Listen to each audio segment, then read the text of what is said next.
Hi everyone, welcome back to our Wednesday sessions where we are going to be continuing our series of big questions. Now, tonight's question is actually a question that was asked at a question panel we had in Word, I believe, a previous year. And I got so far as to film my response to this last year. But I knew nothing about editing or filmography at the time, and so it never quite got finished. So, apologies if you were the person who wrote this question down, but good news, I've given it another go. Hopefully you will find it useful. The question is, how do we respond to all the bad stuff in the world? And why hasn't God done anything about it? Now that is a cracking question with lots to look into. So without further ado, let's get stuck in. If you'll permit me, I would like to take the second part of that question first. Why hasn't God done anything about it? Now, admittedly, it could be quite tempting when we look at the world around us to think that. People seem more divided than ever. Issues of racial and gender inequality are being brought to the forefront, whilst others are virulently claiming that there is no such thing. In the last 120 years, there have only been very small time periods when the world has been war-free. More people now exist in slavery than during the whole of the European slave trade in the 17th and 18th century. The threat of climate change seems everywhere, and all of this without even mentioning COVID-19. Except just then. But I want to put it to you that God has done something. And for best to understand what God has done and how we can respond, we need to head back to the beginning. Genesis 1 and 2. In the beginning, God created the heavens and the earth.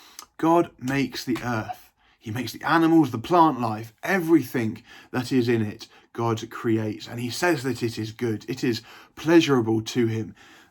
We read how God takes strolls in the cool of the afternoon, enjoying his creation. God is in relationship to the earth, and the earth is in relationship to God. God makes Adam and Eve, the pinnacle of his creation. It wasn't just good, but humanity was very good. And they walk with God in the cool of the afternoon, in the earth that he has created.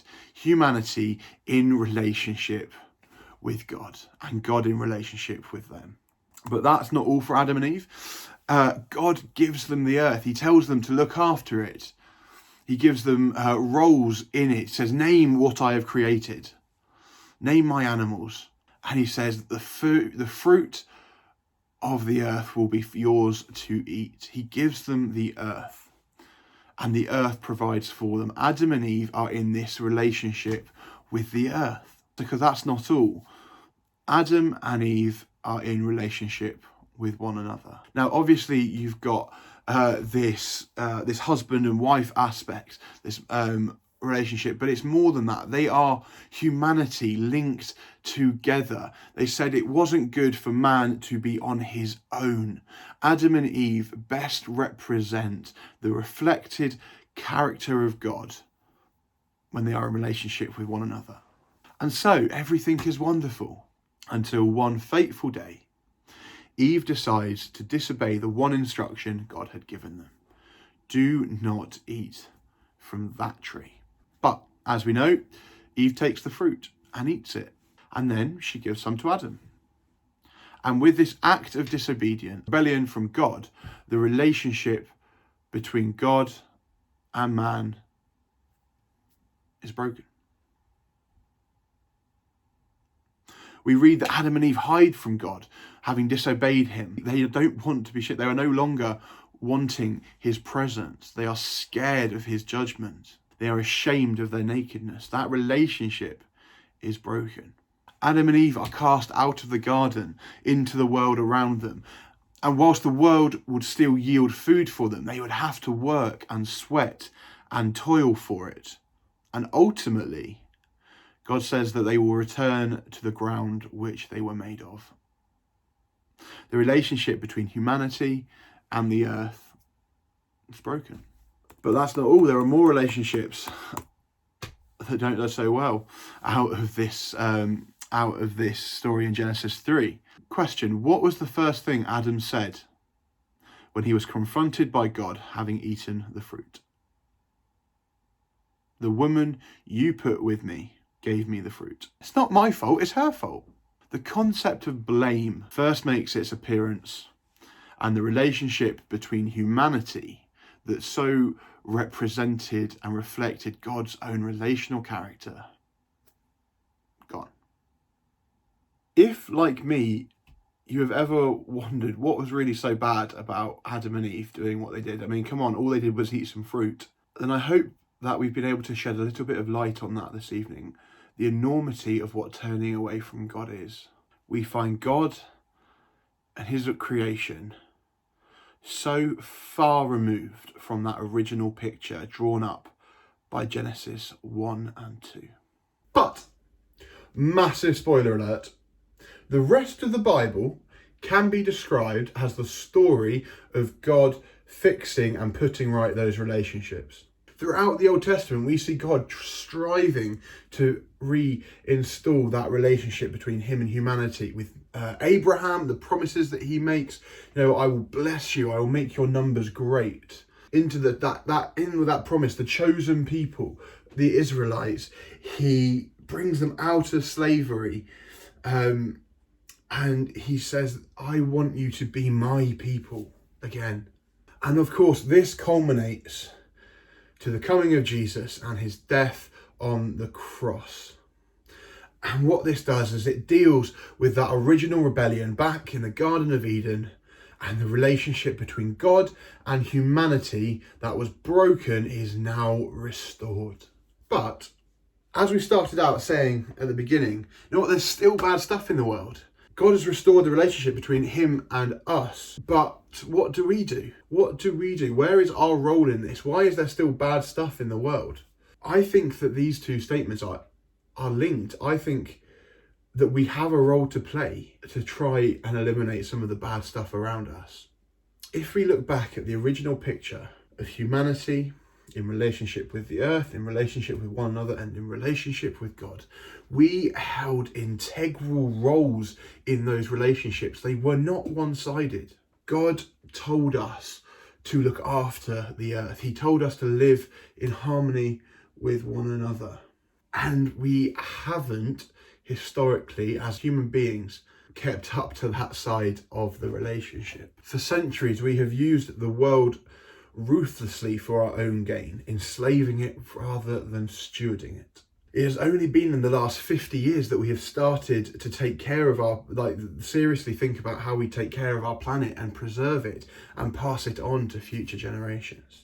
It was less than 100 years ago that all women in the UK received the same rights to vote as men, and there are women seen today as little more than property in certain parts of the world.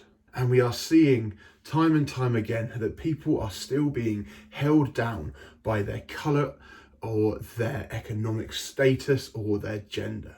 So how do we respond? What can we do? Well, put simply, we work to repair the relationship. We pick up our responsibilities. We pick up the side of the relationship that we have dropped for so long. We seriously think about how we take care of our planet. We look at how we can preserve it. We look at how we better it. And we stand up for those who are held down. It's so relevant today with all that's going on. If you want a biblical example of this, then we need to look no further than Jesus himself. Now, Jesus is a man who demonstrated wholeheartedly that all lives matter. There is no more radical way to show that every single life has value than by going to the cross and dying for somebody else. He demonstrates this with the very first person saved through the cross, a criminal executed with him. Today, you will be with me in paradise. You are being executed as a traitor to the Empire of Rome, but you will be with me in paradise. And so somebody who thinks that all lives matter so much we see him taking the time to point out that individual groups do matter. He spent the time with the poor. He spent the time with prostitutes. He spent time with tax collectors. He educated the people of the day that their mindsets towards other people were wrong. He tells a story about a good Samaritan. I mean, to the Jewish people, that is the biggest oxymoron you could think of. A good Samaritan? There's no such thing as a good Samaritan. But Jesus says, no, you've got it wrong. He takes the time to stand up for the oppressed, the poor, and the destitute. And he says that just because they don't have money, just because they are from a different place, just because they think differently, they hold the same value to me, and I will die for them. So we stand up for Black Lives Matter. I mean, you've seen a lot of our stuff on Instagram. You know what? We stand up for those bullied in the playground, and we say, you know what? They might be on their own. It might cost me, and it might cost my social status to go and sit with them, but they are worth it. We lift up those who are pressed down. We pick up our sides of the relationship. Now, these are hard things to do. I'm not pretending that it is easy. But the wonderful thing about the relationship that God fixed, it is the primary relationship. It is where we draw our strength from. It is where we can go further than we are able to go on ourselves, and we say, Jesus, please help. We are back in relationship with the living God who will equip us, empower us, and strengthen us for these relationships, because it's what we were made for. I hope that's been a helpful look into this question. I'm sorry it took so long, but I'm very glad that it has been done now. We're going to be jumping back onto Zoom in just a moment to explore further and discuss some questions in the description below. But for now, be good to one another. Keep connected, and we'll see you on the other side. Bye.